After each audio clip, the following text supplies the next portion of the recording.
Hey, Mountaineer fans, just want to interject real quick. Correction before we dive into the episode. A few times I make reference to Khalil Wilkins during this episode, and I actually refer to him as Malik Wilkins. So I just wanted to let you know that I did catch that and just clarify that now. Thanks. Fellow Mountaineers, old grads, young lads, and lasses, you made it to another edition of the Trust the Beard podcast.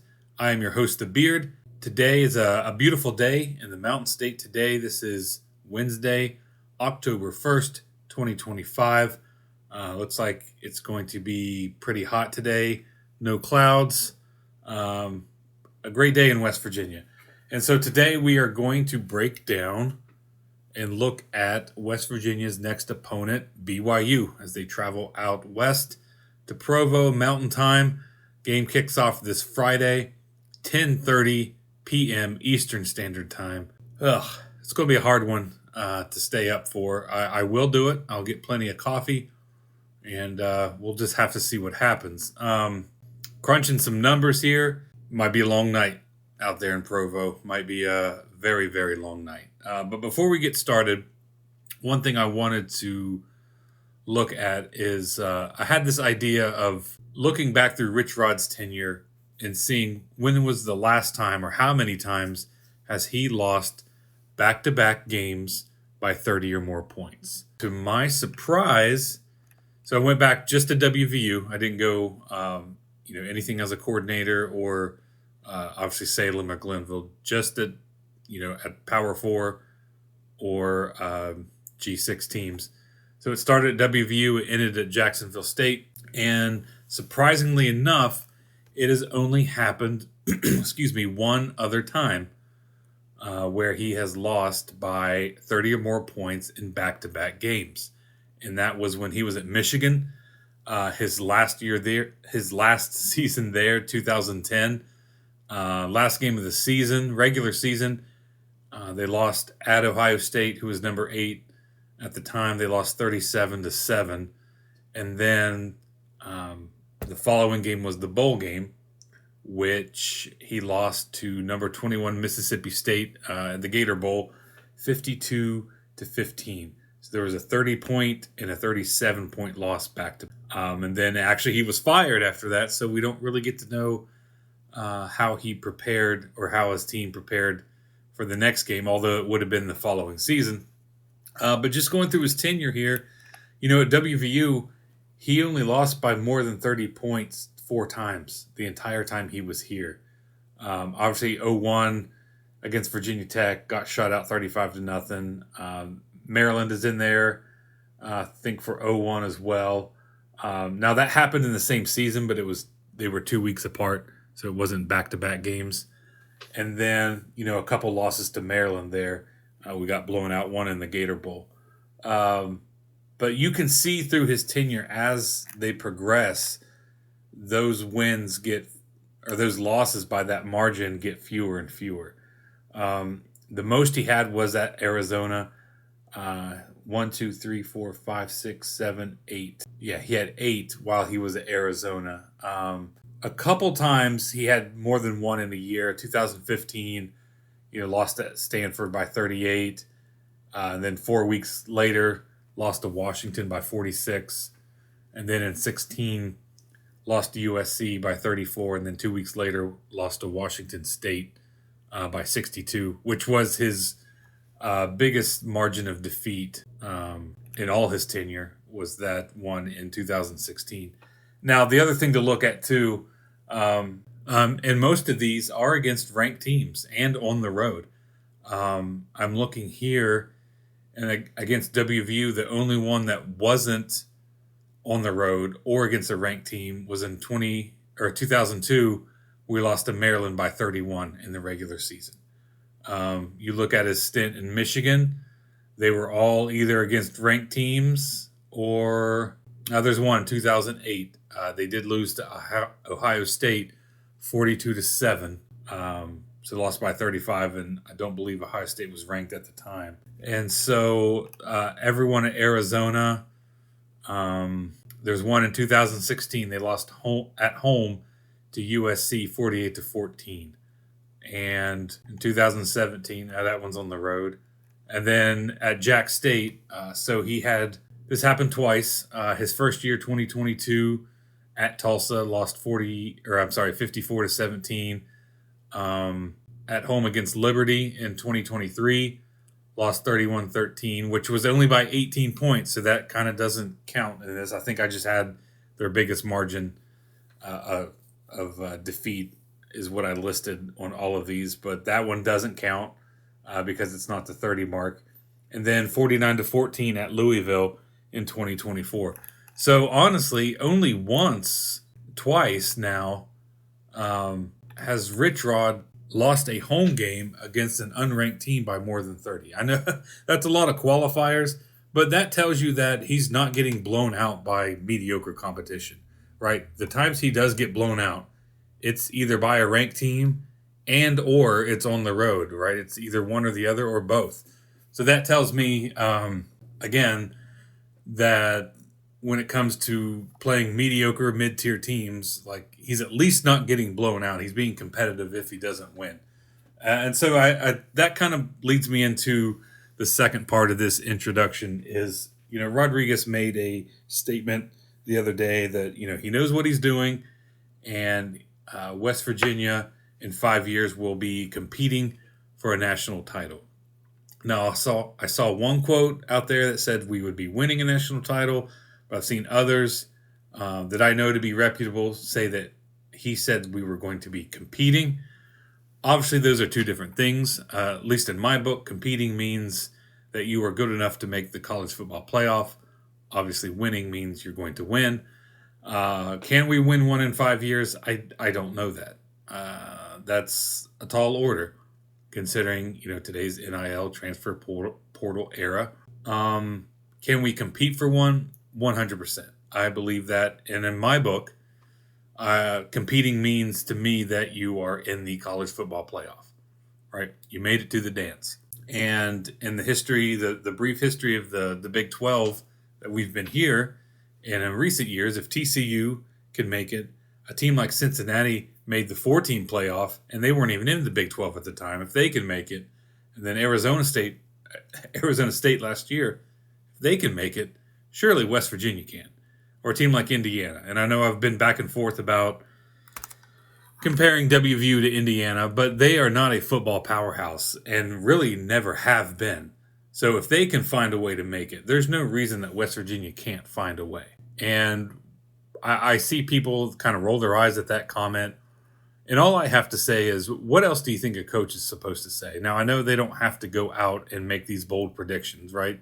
They can just say, we're getting one day better and we're working on ourselves and take one day at a time, yada, yada, yada.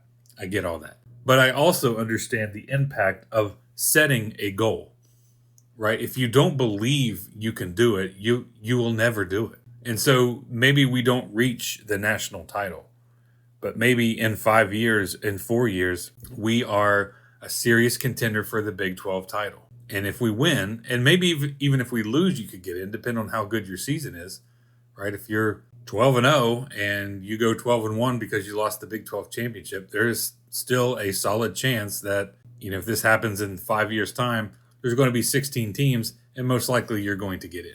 I would say you probably have a 95% chance of getting into a field of 16 if you ended up 12-1 and your only loss was the conference title.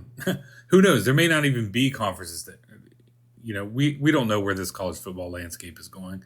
But if all is the same, 5 years from now as it is now, let's say it is still 12-team playoff, West Virginia can make it. We can do it. And again, if you don't have your sights set on something like that, then what's the point? What's the point of having a program if you're not going to try to build a team to win a national title? Now, does that mean you're going to do it? No. But there's a famous quote out there that is, shoot for the stars, land on the moon, right? You may not win a national title, but along the way, if you collect multiple conference titles or at least championship appearances and some college football playoff appearances, maybe even a win or two, then that's a successful tenure, because that would mean that West Virginia had reached a height that it hasn't in quite some time. I mean, we've only played for a real national title once, and that was against Notre Dame in '88. We could have in '07, but we all know what happened. And the thing I don't know if we could ever win it. And the only reason I say that is in this college football playoff era, while it is easier to get into the playoff, it's now actually harder to win the championship. And you think about the days of the old BCS, right? It was one game. If you got to the title, or if you were, one or two, you went straight to the title game. That was it. There was no playoff. So you had one chance. And we saw that we could do that, right? We beat Georgia in the Sugar Bowl, beat Oklahoma in the Fiesta Bowl, beat Clemson in the Orange Bowl. So we took care of three of the big four at the time. And so that is an opportunity that we could have had, back then when you just play one game. Well, now at 12, if you don't get a bye, you're playing 4 games. And if it happens to get to 16, you're everyone's guaranteed 4 games. You have to win 4 in a row to be a champion. And that's so much harder. So imagine, we beat Georgia, we beat we beat Oklahoma, and we beat Clemson. Now imagine having to play those teams back to back to back weeks. That's a lot different than just having a one-off BCS bowl win. You got to bring that energy every single week for 4 straight weeks. That's hard to do. So while I think our odds of getting to the playoff and competing for a national title can be greatly improved, or is, now that the playoff is a little bit more wide open, actually winning it is harder than it's ever been before. And so I don't knock Rich Rod for making those comments. I want our coach to be confident and bold in what he believes in, because he has to get all those guys to buy into that too. And it is a day-to-day process, right? You can only get one day better at a time. I know that's cliche, one step at a time, one game at a time, but that's the mentality you have to have. And that's why he said we're not going to do it next year. It's going to be 5 years, because it is a process. But in the meantime, in that 5-year process, if everything goes according to plan and he's still here, we may be recording 8, 9, 10, 11 win seasons along that way. And that's great. That's something we haven't done in a very, very long time. And so I think it would be a welcomed, fans would embrace the goal as long as you see the results for it. And I know a lot of people want to roll their eyes because of where we are right now, but how we forget about 2001. And I know people don't want to hear that, but it's just facts. That is what it is. It takes time to build this thing. And so with that, patience is the key for all of this. And I know that's hard in today's day and age, but that's all I had to say about that. Again, I just wanted to look at Rodriguez's record. And so does that mean that we won't get blown out again, since it's only happened, twice in his tenure, or once in back-to-back games? Never 3 weeks in a row has he been blown out by 30 or more points. We'll have to see. But now we will just dive into the numbers, and we'll start off with the offenses. Okay, so we're back here. We're going to look at the offenses. As you can see on the screen here, West Virginia is on the left, as they are the visiting team. BYU on the right as the host. The caller rank further right. And, the callers, they pretty much say everything you need to know about how these offenses compare to each other. A couple things, or at least one thing I wanted to point out. I did add a new category and actually took another category away, and I'll explain this. So at the very top, the very first one is points per play. And I added that in there because that really measures how efficient your team is at scoring. So how many plays do you run per the amount of points you score in a game? And so if you look at West Virginia, as you can imagine, we don't do too well. We are 119th in the country at .225. You look at BYU, much more efficient. They are 48th in the country at .434. So basically what that says is we run a lot of plays, but we don't score a lot of points. And so that kind of measures up, especially, you take out Pitt, and we've scored, 10 against OU, 10 against Kansas, and 14 against Utah. So we're not scoring a lot of points. And as you know, with the high octane, high powered, fast tempo offense that we do run a lot of plays. Unfortunately, they're not that effective, and we're not doing well on third down conversions. As you can see, fourth down conversions there at the bottom. And so we're just running a lot of plays. That's it. We're not really getting much out of it, efficiency wise. And you look at yards per play, right? We're in the purple, and again, purple means that you are a bottom tier team. And I actually broke this down further. I don't have it on the screen, but if you think about it, anything in red is an A, orange is a B, yellow is a C, blue is a D, and purple is an F. So if you look at the final ranking output of West Virginia, we are a 99.9, which is a blue. That's a D. And I actually figured up what would be the GPA, and it's a 1.7 GPA if you were to grade our offense based on these rankings on the screen. So if our offense was enrolled as a student, they could not play because they are ineligible. They do not have the grade requirements to participate in football. Kind of seems like how the offense has been running lately. We've seen sparks at the end of the Kansas with Henderson. You saw sparks at the end of Utah with Malik Willis. Or I'm sorry, not Willis, Wilkins. I don't know. You have to find something. I mean, the only thing that we're good at, according to this, if you look, is our fourth down conversions per game. We have 1.5. That's not good. It's not a great stat. It's one of those things that's, if you're good at it, it helps to supplement everything else that's doing well. But if that's your only bright spot, is that you're converting fourth downs, it's not great. Because if you look at our conversion rate, it's only 46%. So that tells me that if our per game conversions is high and our conversion rate is low, that just means we're finding ourselves in fourth down a lot, and we're trying to go for it a lot, and we're just not getting it. Volume-wise, we are 1.5, but the actual conversion rate is terrible. And the only reason we have that many is because we have to go for it that many times. Does that make sense? And so, our third down conversions, 3.5, we're just not getting it done on there. The conversion rate is 130. That is almost at the bottom. There's 136 teams. And again, this is all ranked off of FBS, right? No FCS teams are accounted in this. And so I don't expect us to do anything again. And we'll get into some X Factor stuff later when I do my final thoughts. But we'll look over at the BYU offense. They're good. Their points per play would be a B rating, right? Second tier. Yards per play, rush yards attempts, all BBB, right? Some C's in there in the passing yards. They don't pass a whole lot.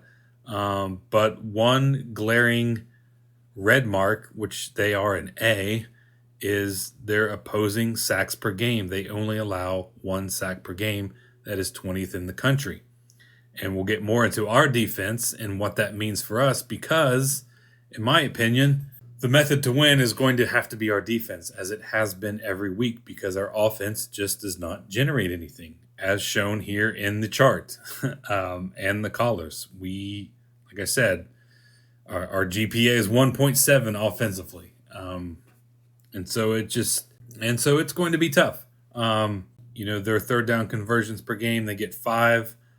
Their rate is 38.46. Their fourth down conversion rate is 50. So it's nothing jumping off the page, right? And it's a high, or it'd be what I would consider a C minus, right? So it's not overly impressive, but it's still better than what we have. And they really don't turn the ball over a lot. We'll look at that later. The other, so down at the bottom, we have the red zone scoring. Again, that is something that West Virginia does very well. If you just look at the percentage, we are at 69%. Now, again, this is how many touchdowns you get per red zone attempt. right? I don't include field goals. And so red zone scoring, we're at 69. If you looked at just that number, that's pretty impressive, actually. 69% is a very high clip. I think last season under Neil Brown, we were at 70, and we were number one in the Big 12 for a while. Certainly like in the top three of the conference with that number. The only problem is we don't get to the red zone very often. As you can see, we are 9 of 13. So through 4 games now, we've been to the red zone 13 times. Actually, let me correct myself here. This stat here at the bottom. I actually took it out. Originally, I had it up with the other ones, but I took it down to the bottom because it includes all games, all 5 of West Virginia games, all 4 of BYU's games. The reason is I have yet to find a site that measures only touchdowns. And so the NCAA football stat site, they do provide the information. I have to do the calculation myself, but I have yet to find one that separates touchdowns and field goals and does the calculation themselves on the site. But that's okay. It's easy math. But so out of 5 games, instead of 4, 5 games, we've only reached the red zone 13 times. That's 2.6 per game. And if you've watched the last few, that seems like that's happened at the end of the game when it's kind of garbage time, right? It's kind of where that 2.6 comes from.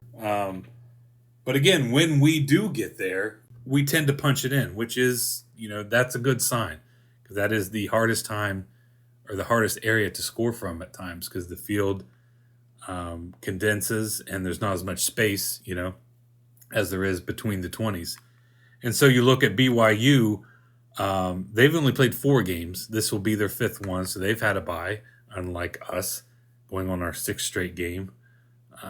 Ridiculous scheduling. But 19 times in 4 games, that gives them a 4.75 average. And so they're scoring a touchdown 11 of those times for 57.8. So they're getting to the red zone nearly 5 times a game, 4.75.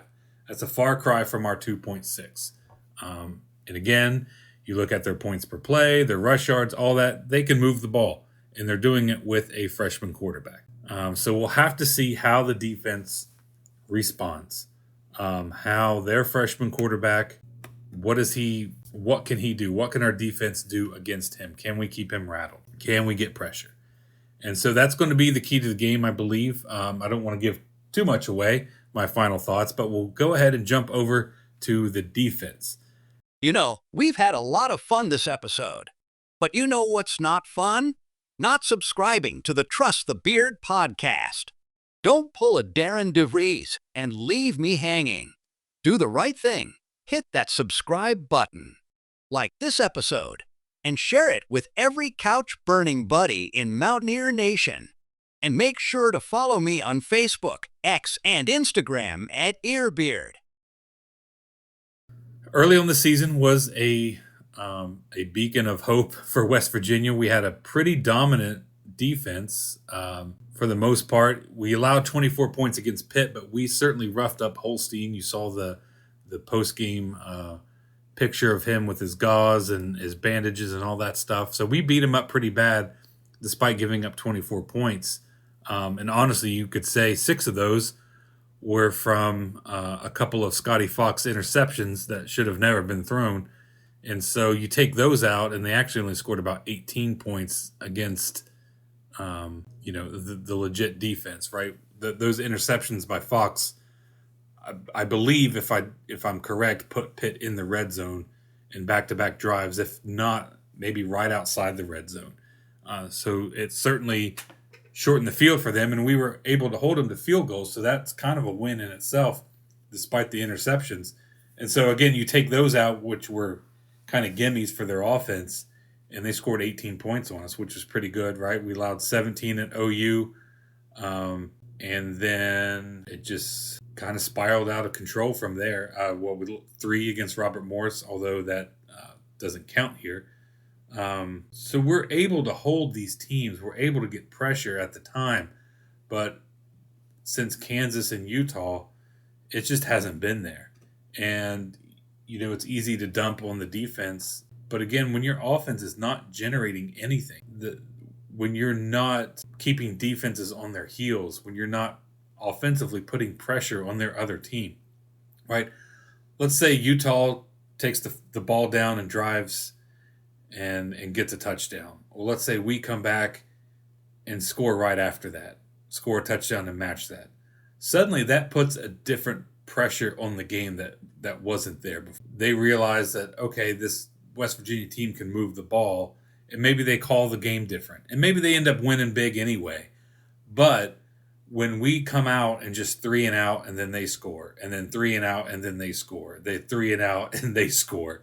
I don't know if it was 3 straight 3 and outs, but it seemed like it at the time.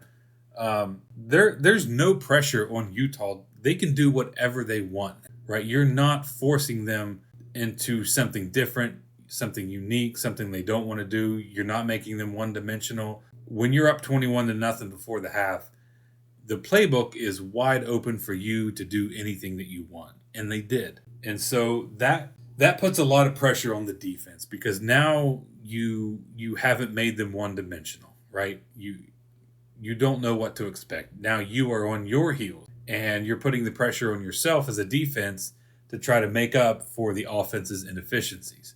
And that's a dangerous way to play as a team. So I don't put a lot of this on the defense. And as you can see, you look down at the rankings and the color codings. We've slipped a little as far as the defensive rankings, and I added the opponent points per play. And so this is what we are allowing as a defense. We are 94th in the country, allowing .428 points per play. Again, this is just against FBS. So we have certainly slipped in that category, especially over the last 2 games. Utah played probably one of the most efficient games that we will see all season long. Whatever they wanted to do, they did. However they wanted to do it, they did. And so you look at BYU, extremely efficient on defense, or stopping the offense from being efficient. Right, they are ranked 8th in the country, allowing only .191 points per play. So they are not allowing the offenses to get in rhythm, and they're not allowing their offenses to score very much. And we'll look at that average score margin here soon. But it was surprising how well the BYU defense is. I know they were a tough defense, and I thought we were too, but just looking at these numbers, obviously they blow us out of the water. They're an A in 4, 5, 6 categories out of 1, 2, 3, 4, 5, 6, 7, 8 out of 10. 6 out of 10 categories they are rated an A. 3 of them they're rated a B, and 1 a C, and that's their opposing 4th down conversions per game. They're only allowing 1. The rate is 43%. So they are holding teams below 50% on 4th down conversion rate. And that's their worst category, right? Everything else is, like I said, is red or orange, and they're just lining it up on defense. They're pretty suffocating. And so you look at the average ranking. So we're 73.5. So we're about a C minus. They are 27.1, which means they're about a B plus on defense. It just what I thought was our bright spot on defense, it's not as bright anymore after those 2 games. And you go back and look, or I can go back and look. You guys can't. Previous offenses before. So BYU is a 53.5. Utah was a 27. Kansas was a 66.4. And I would do Pitt, but it was only after 1 FBS game, so that's kind of hard to gauge. So it's not the most potent offense that we're going to find, but again, they're extremely efficient. They don't hurt themselves, and it's going to be at home. It's going to be at night, and that's a good place for BYU. So you look at their red zone scoring. They're at 44%, or their opposing red zone scoring, 44%. They've only allowed in 9 games. Geez, I can't talk. In in 4 games, they've only allowed 9 trips to the red zone. That's averaging 2.25. So they're only allowing their opponent into the red zone about 2 times a game. And ours is we enter about 2.6. So that should probably track as far as how many times we're going to get to the red zone. Now, that doesn't mean we can't score, right? Anything, you have the ball at the 29 and score. That's not technically a red zone, but you're close. But the fact that they're not allowing teams to get that deep says a lot about their defense. Now, for us, we are allowing a 47% red zone scoring. We are 9 for 19 on defense. So we're not allowing a lot of teams to score a touchdown, 9 in 5 games, but we're allowing a lot of red zone trips at 19. And real quick, if you do the math there, 19 divided by 5, that is 3.8. So we are allowing teams to enter the red zone roughly 4 times a game. Now, when they get there, they don't score a lot of touchdowns, but that is a lot of trips. That means we are really allowing teams to break free between the 20s, and that's that checks out from what we've seen.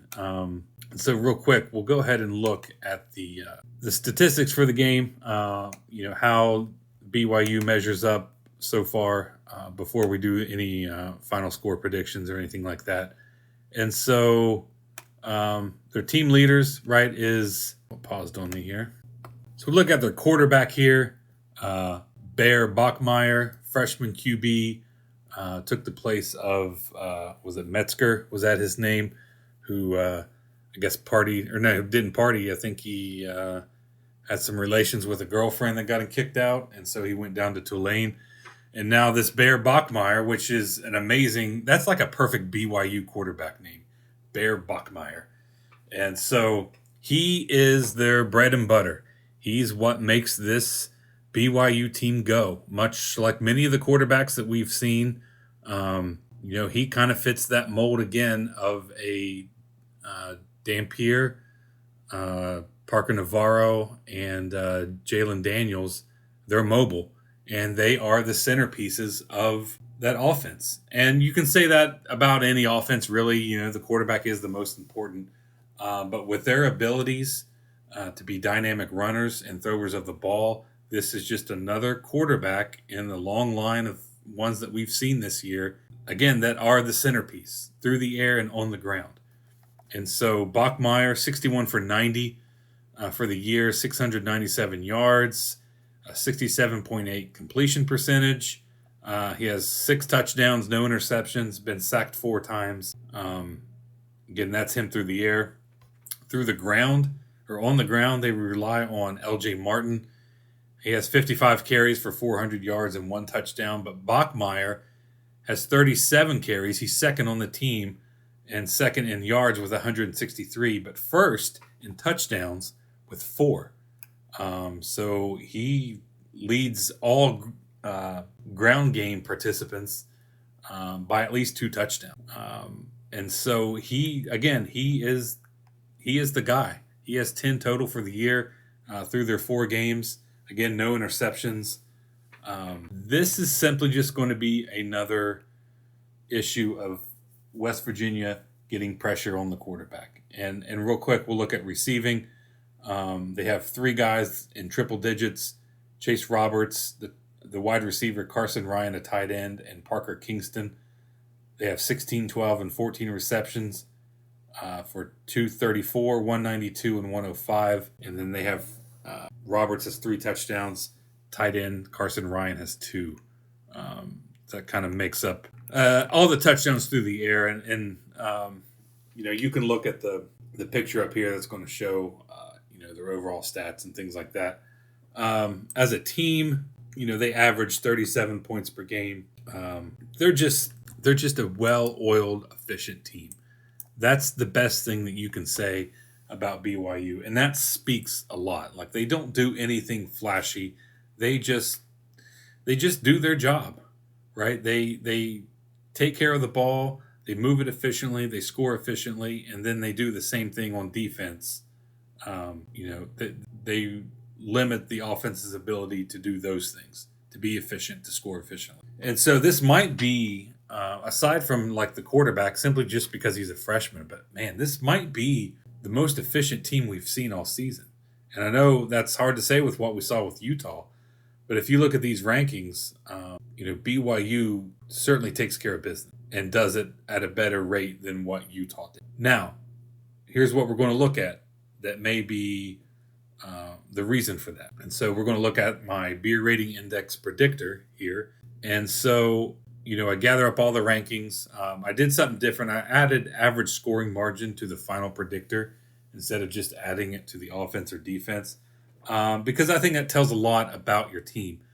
Football or any sport, it's about scoring points or goals or touchdowns or, scoring runs in baseball, right? And it doesn't matter at the end of the day how many points or how many yards you average, your third down conversion rate. Those are all supplemental information, supplemental stats.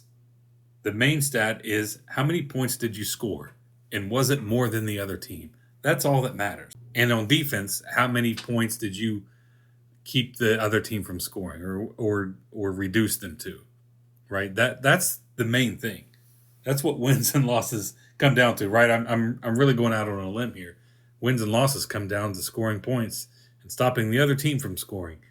But that's why I put that in the main predictor, because that's the game decider, right? And again, all these other things work in conjunction with scoring points or limiting the other team from scoring. But ultimately, that's what you're trying to do. And so West Virginia's average scoring margin, we're ranked 118 in the country at negative 16. And, that's a poor performance. And it's shown. Like, these numbers reflect exactly what we've been seeing. BYU, on the other hand, they are 23rd in the country. They are at plus 16. So they are outscoring their opponent 16 points per game. Obviously, the offense, defense, already calculated that out. So we've added that in there. Turnover margin, we are at 60 in the country. We're at even 0. So that's not terrible.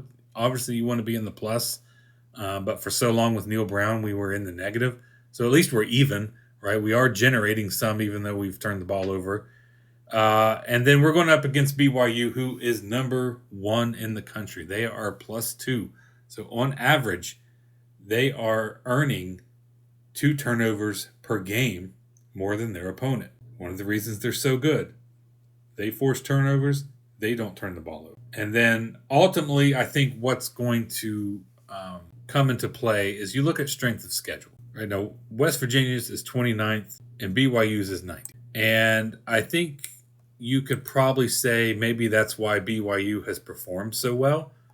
So if you look here at this graph, or not this graph, this schedule, they've played Portland State, they played Stanford, East Carolina, and Colorado. Right now, East Carolina is 3-2.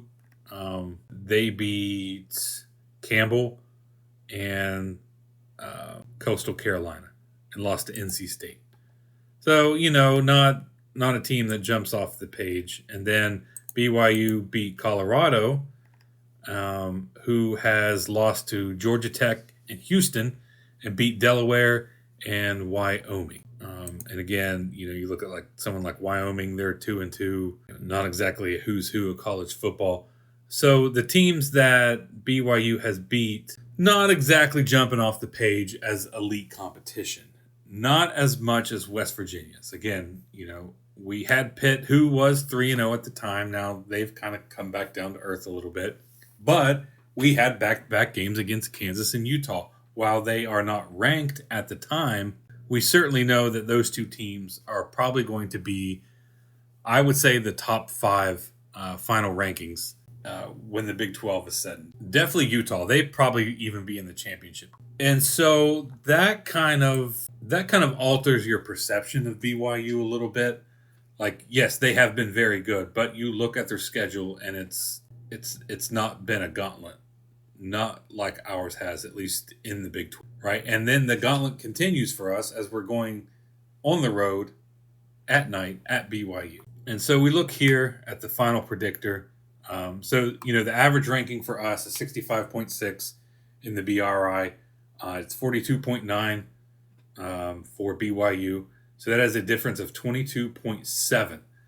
It's a big margin, not the biggest. It's actually smaller than what Utah was. If you look down there at the bottom, I have that. But, however, it is a extremely large margin. So ESPN, their football power index, gives BYU the nod at 94.9% chance of winning. And Vegas spots West Virginia 19.5. So, they favor BYU by 19 points. So what I like to do is kind of calculate what Vegas kind of anticipates the score to be, like where the betting line is. So the over-under is 47.5. So we'll call it a 48 even, right? The 0.5 is to get people to bet. Is it going to be over or under? But just for the purposes of this, prediction part, we're just going to say it's 48 even. So they think the total amount of points scored is going to be about 48. And so you do the calculation. If the total score is 48 and they predict BYU to win by about 20, the final score is roughly going to be 34-14. So that's kind of where the betting line is for Vegas. They think BYU will beat West Virginia 34-14. Or at least that's where the line is for you to bet.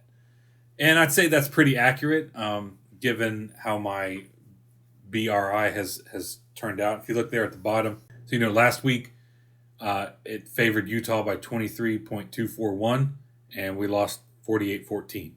Against Kansas, it favored them by 12.6. We lost 41-10, and then it favored Pitt by 2.4, and we actually won 31-24. So the trend you can see here is that when the margin of the BRI is in double digits, then West Virginia loses.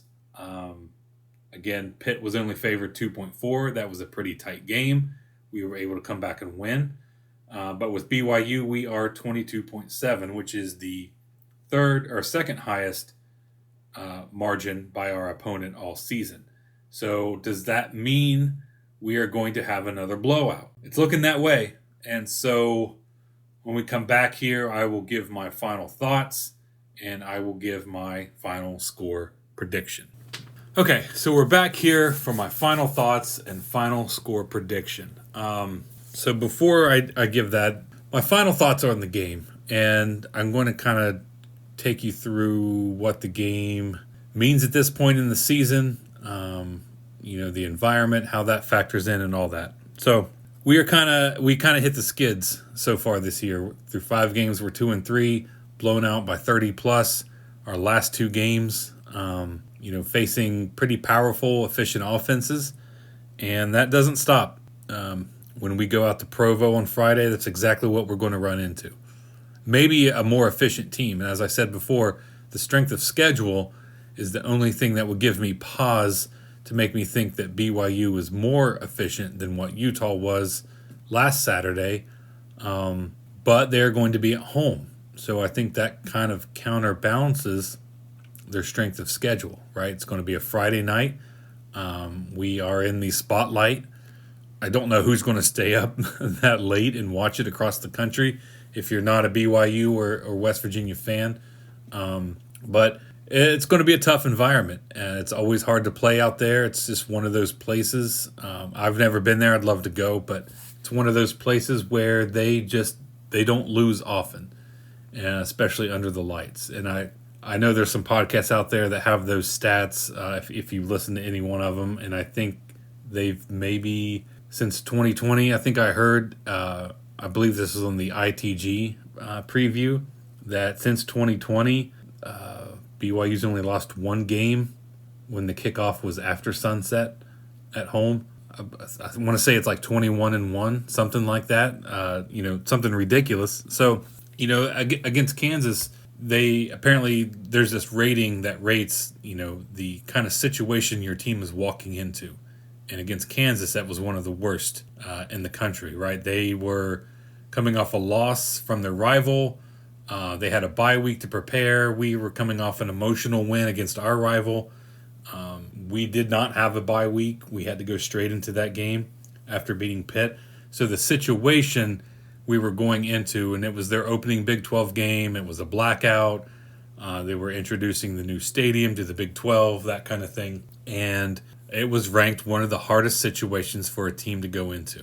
This will probably be harder for many reasons. One, again, we do not have a bye week.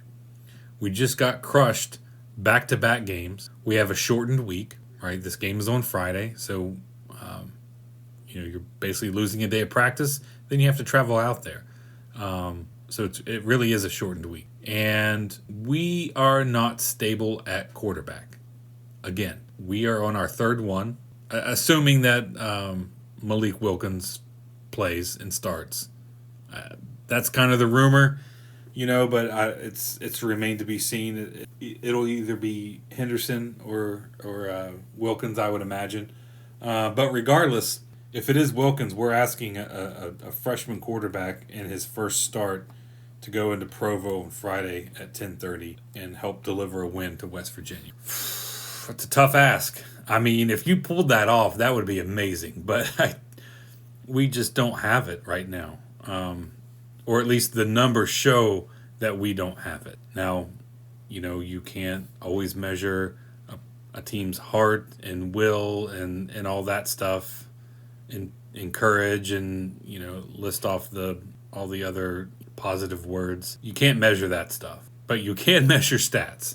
And our stats tell us that we are not going to win this game. We don't have an offense that can move the ball. They have a defense that can shut you down. They have an offense that can move the ball very well. And our defense has shown that it can shut you down if you get pressure. But we're facing, again, another quarterback, fourth time this season, that can run and throw, and we have not fared well against those type of quarterbacks. So there's just a lot of things going against us. And as much as I hate to pick against the Mountaineers, it's going to have to be like it was last week until you show me that you can do something offensively. I can't pick that you're suddenly going to do it this game. And I'm trying to go with my head on this one. And I'm more so than a fan, I'm trying to look at it as an analyst and trying to guess right. I don't want to guess what I hope will happen.